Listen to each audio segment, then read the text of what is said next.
a evolução dos sistemas de comando de voo, né? Então, a gente tem 3 grandes blocos.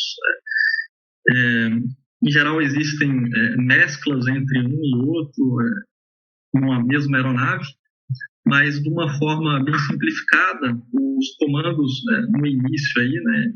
Existem até aeronaves hoje em dia com sistemas mecânicos, em que essa transmissão do comando do piloto é feita em geral por cabos e rodando, né, até a superfície da aeronave. À medida que as aeronaves foram crescendo e foram ficando maiores, um pouco mais demanda por altitudes maiores de voo, por exemplo, então começaram a ter alguns sistemas eletrônicos de aumento, né, aumento de estabilidade, o próprio piloto automático, né, começou a ser possível a partir do momento em que foram empregados outros sistemas em paralelo junto com os cabos, né, que alimentavam superfícies de controle dessas aeronaves. E o grande terceiro bloco aí, que enquadraria o fly-by-wire, né, foi quando foram removidos, né, completamente o link mecânico entre o comando da superfície e o comando do piloto até a superfície da aeronave, né? Então, a gente já tem a introdução de sistemas no começo analógico, depois digitais, e o uso extensivo aí de sensores na aeronave. Então, em 1968, né, o Sutherland estavam começando a aparecer, né, as primeiras aeronaves fly-by-wire. Existia bastante confusão em termos de definição, né? Então, nesse relatório que é da Força Aérea Americana, né, especificamente do Laboratório de Dinâmica de Voo, eles definiram aí três classes que era para evitar um pouco a confusão que se havia quando se falava em fly-by-wire, né? Então foram definidos aí, primeiro, o sistema elétrico, sistema primário de voo elétrico, né? Então todas as superfícies, todo o comando até a superfície de comando principais aí do avião, né? Para fazer comando de rolamento, de guinada, de arfagem, feito de forma elétrica. Já o fly-by-wire, além de você ter essa forma elétrica, foi feita a inclusão do feedback, que é a realimentação, né, de alguma variável de movimento que se desejaria controlar na aeronave, né? Então é aqui que acaba perdendo o link direto, né, do movimento da superfície com o comando do piloto. E uma terceira definição, que foi o pseudo fly-by-wire, em que era um fly-by-wire com um backup mecânico em geral, né? Acabaram sendo as primeiras aeronaves feitas dessa forma, até pela própria confiabilidade, né, no começo dos sistemas, no processo natural aí de evolução, até você ter completamente só o sistema eletrônico embarcado.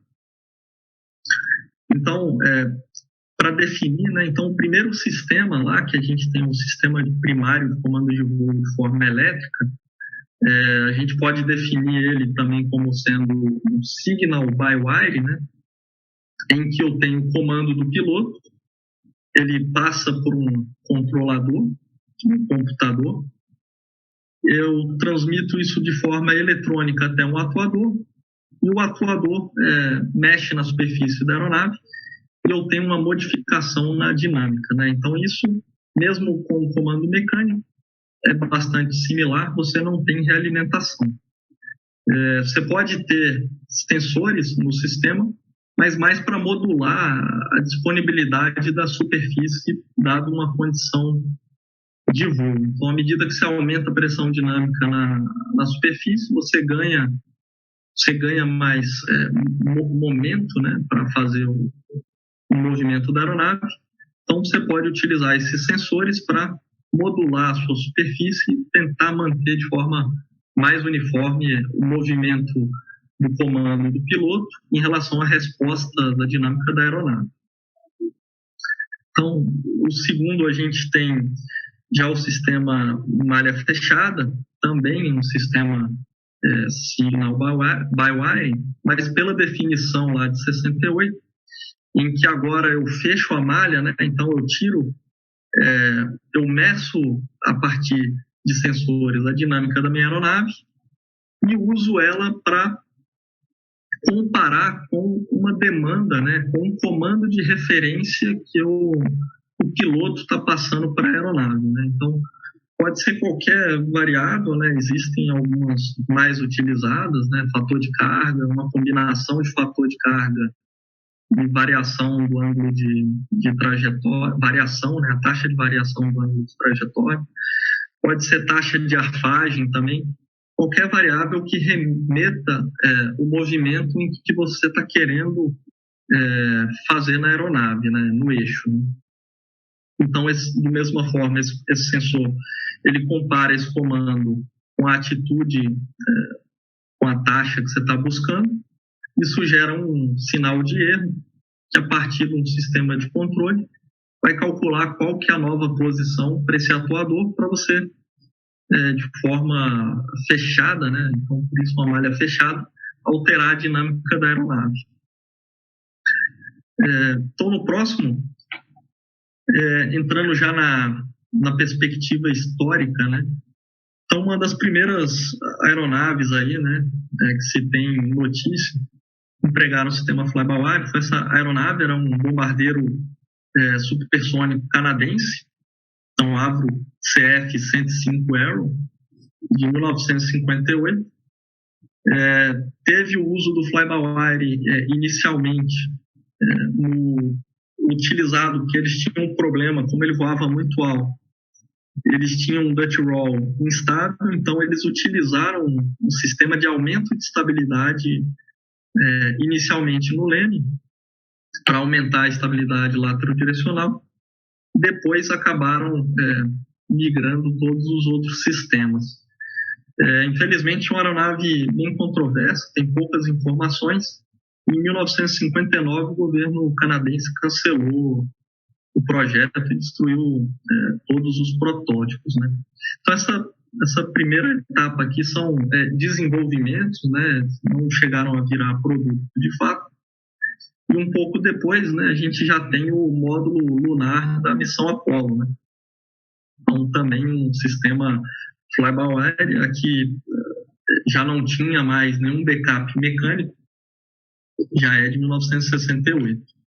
E, de fato, quando a gente entra nos produtos, né, quando o fly-by-wire, de fato, entra num produto comercializável, já foi um pouco depois, em 69, já com o Concorde.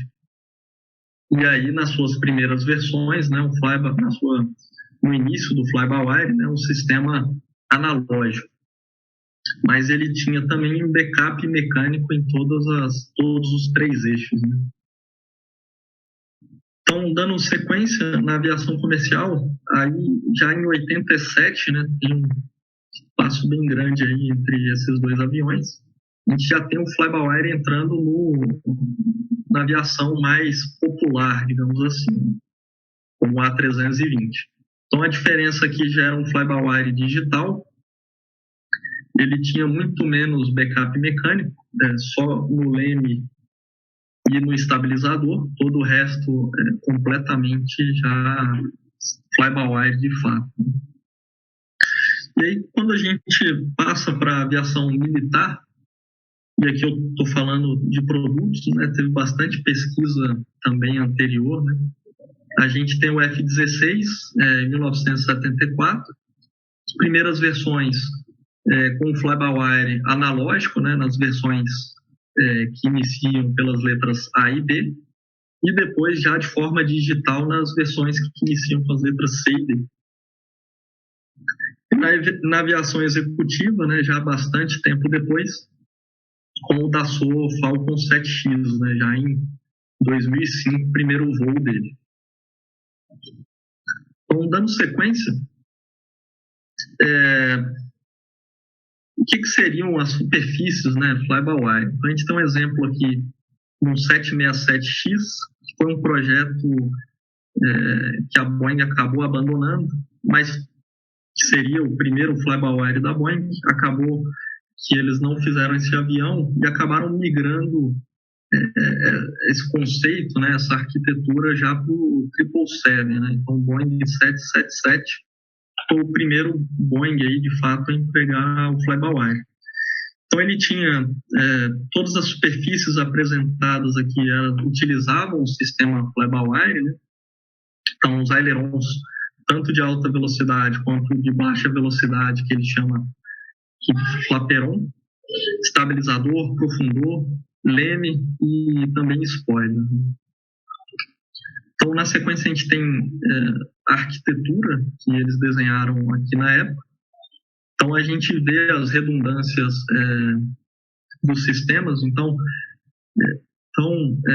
estou apresentando aqui a arquitetura, né, eu comentei do 767X, né, um documento público aí em que a Boeing divulgou, né, do primeiro projeto que eles estavam estudando, né, para um emprego do fly-by-wire. Então, a gente pode ver nessa figura aí, ele, como eu comentei antes de cair, né, ele deu origem ao 777. Né? Então, a gente tem todas as redundâncias aí, né? Então, existe redundância por superfície, tanto de sistema hidráulico que alimenta cada superfície, como número de sistemas, né, por superfície.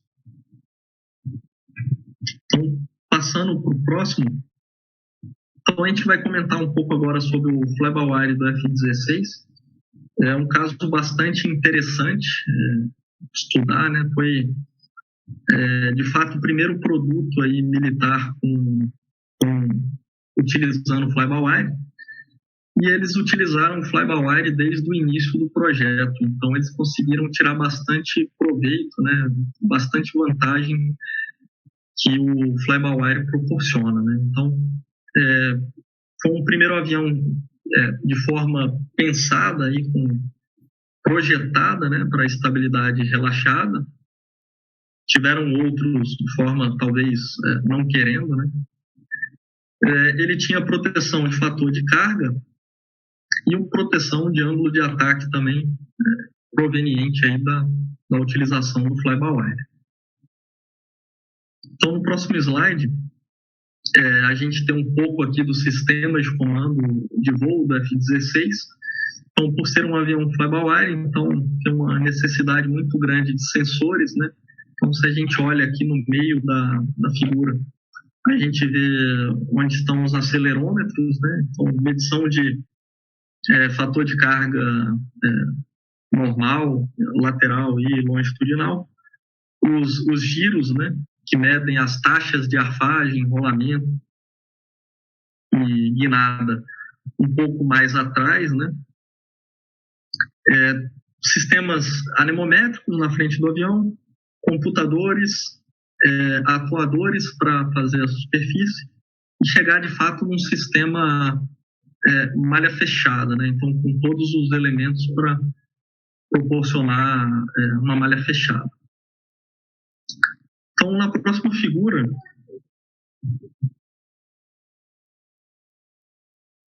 então a gente aqui tem a arquitetura do comando de arfagem, né? O movimento nessa aeronave era utilizando a referência fator de carga, né? Então, um delta referência de fator de carga em relação ao ponto que o piloto estava trimado. Então, a gente pode ver aqui que era uma arquitetura quádrupla. Então, ele tem 4 sensores em que chega as informações para o computador processar. Então, fator de carga em 4 canais, pitch rate, né, que é a taxa de arfagem. Depois que esses sinais passavam pela lei de controle, né, ou até antes mesmo, esses sinais tinham que ser tratados, né, uma vez que você realimenta o sistema com essas informações que você mede. Então, de alguma forma, você tem que evitar que um sinal falhado ou um sinal que não tem concordância com os demais sejam descartados. Então, na segunda parte aqui dessa figura, ele já mostra um sistema em que ele faz a seleção de quais sinais que ele manda para o atuador dessa aeronave, até ele realmente chegar na superfície de comando. E de forma fechada, você mede novamente esses parâmetros que foram comandados, até você obter um erro aí de projeto, né? Então, na próxima figura, a gente tem essa relação longitudinal aqui do F-16. Então, aqui no eixo Y, a gente tem fator de carga comandado pelo piloto, então é um delta comando, né? E no eixo X, a gente tem a força. Então, à medida que o piloto, esse avião tinha um sistema, tinha um side stick baseado em força, né? Então, um manche lateral aqui, baseado em força. Então, ele captava a força a partir de sensores, enviava a força, o sinal, né, do comando demandado pelo piloto a partir dessa relação. A gente pode ver que tem duas faixas aqui, né? Uma primeira em que a gente tem uma baixa sensibilidade, geralmente é para correções finas, né? Que não requerem que requerem precisão. E no momento em que você vai fazer uma manobra um pouco mais abrupta, você já tem uma derivada bem diferente aqui para a realização do comando. Então, o benefício fly-by-wire aqui no F-16 é que uma vez que você tinha um sistema de controle malha fechada, comandando o fator de carga, você tinha muito mais repetibilidade aí. Você acaba tirando coisas que podem ser mais da intuição do piloto ali, né, que variam bastante com a condição de voo, e você acaba fazendo isso de forma eletrônica aí, a partir de um controle ativo. Então, na próxima figura, a gente tem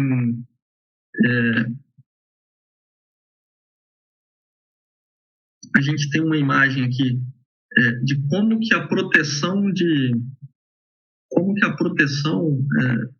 envelope foi utilizada aqui no F-16. Então, se a gente olha a CL-alpha dele aqui é um dado de túnel de vento. Então, ele tem todas as não linearidades inerentes aí da configuração aerodinâmica desse avião. E a gente vê que em 25 graus a gente tem uma quebra aqui na derivada. Então, em 25 graus, ele apresentava um stall na raiz da aeronave, pegando um gancho aí com o que o Sorbilli apresentou lá das extensões, né, do bordo de ataque, que o F-16 também tinha.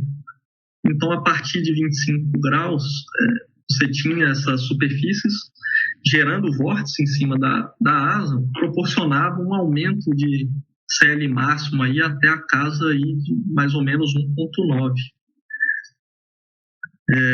Se a gente olha a próxima figura, em que a gente tem o CM da aeronave, então a gente, só na anterior aqui, mostrar então esses vórtices, né, que eu falei, eles acabam gerando uma recirculação, acaba recolando um pouco a asa, mas você acaba tendo também aí, em alto ângulo de ataque, uma perda de eficiência dessa empenagem aí por todos esses fenômenos não lineares, né, de descolamento, vórtice, que acabam incidindo na empenagem. Então, se a gente olha o CM aqui no CG da aeronave, né, que é o coeficiente de momento aerodinâmico, a gente tem três curvas aqui. A do meio para deflexão zero do Stabilator, né, que era o F-16 tinha uma superfície completamente imóvel. Um detalhe aqui, como a gente comentou, era uma aeronave com estabilidade relaxada, então a gente vê uma DCM de alfa, né, uma derivada aqui do momento positiva, o que gera estabilidade aí estática, né? As outras duas curvas, a gente tem a de cima, o avião completamente cabrado, né, então 25 graus de estabilizador a cabrar, Na curva de baixo, a gente tem 25 graus de estabilizador a picar, né, gerando um momento para baixo na aeronave. Então, se a gente olha aqui exatamente o 25 graus de alfa, a gente vê que a partir dele tem uma perda, né, de efetividade da empenagem muito grande. Né? Então, se a gente olha de novo e que a gente não vê quando a gente está cabrando a aeronave num alto ângulo de ataque. Então, se a gente volta um pouco na figura, né, na figura do avião aqui, se a gente levanta, né, o estabilizador, a gente acaba sombreando mais nesses vórtices, né, que estão gerando. Isso acaba tendo uma perda mais efetiva ali no comando a picar, né, que seria utilizado aí para uma recuperação do stall, por exemplo. Então, nesse avião foi decidido colocar a proteção em 25 graus, se a gente volta na curva de CM, então, basicamente, por causa dessa perda, né? Então, a gente tem um aumento bem grande aqui da DCM de alfa. Se a gente não limitasse o avião, como a gente tem uma DCM de alfa positiva e já está no batente do comando, né? O que acontece é que o CM vai aumentando, o alfa aumenta e o CM acaba aumentando mais, né? Então, a gente acaba indo para um ângulo de ataque bem alto. A partir de 60, em torno de 60 graus de alfa, que acaba tendo já uma curva estável, né? Então a DCM de alfa já caindo, o que faz com que o avião estabilize e busque o CM, o momento neutro. Então você acaba meio que ficando preso aí numa condição de alto ângulo de ataque.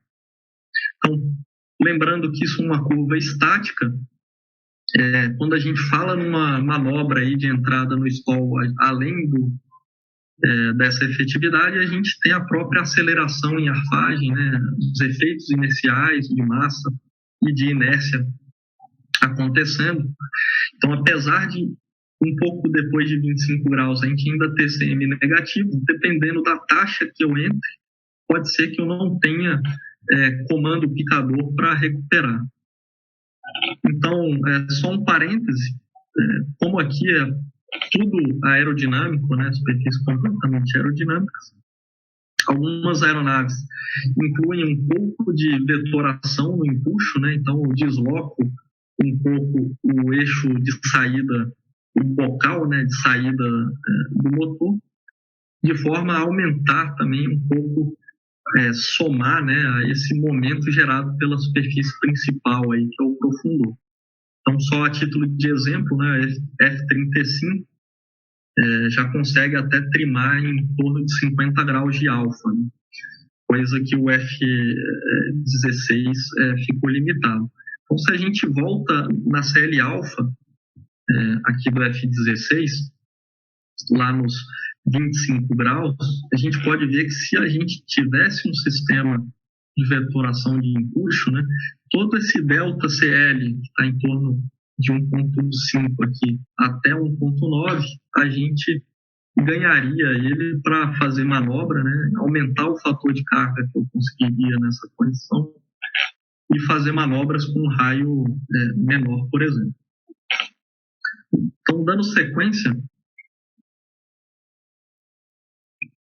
aqui mais uma a forma com que eles faziam, né, a proteção de fator de carga.